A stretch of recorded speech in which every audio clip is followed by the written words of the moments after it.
Vice Admiral R. Hari Kumar took over as the Flag Officer Commanding-in-Chief of the Western Naval Command on Sunday at Mumbai. PCB Chairman Ehsan Mani said that ICC has assured them it will get a written assurance from the BCCI by next month that all its players, officials, fans and journalists will be issued visas for the T20 World Cup to be held in India. An Al-Qaeda-linked charity group from Turkey has been working with Islamai Sangh Nepal, which is under the scanner of Indian intelligence agencies, for allegedly providing sanctuary to terrorists to expand its logistical hub for jihadist networks, according to an investigation by Nordic Monitor.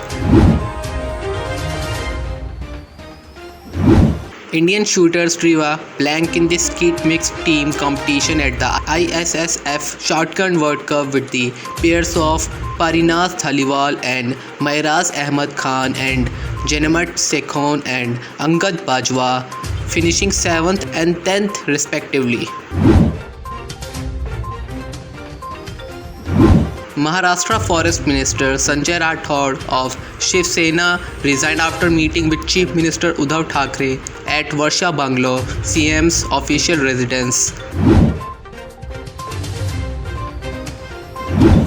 The Indian Space Research Organisation opened its Space Calendar 2021 with the successful launch of PSLV C-51 carrying Amazonia 1 and 18 other satellites on Sunday.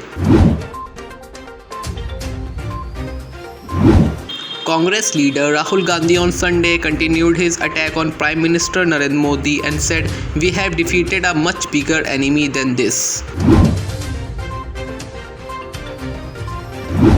Prime Minister Narendra Modi on Sunday addressed the monthly Mann Ki Baat program. During his address, the PM underlined the importance of water conservation and said Atmanirbhar Bharat has become a national spirit.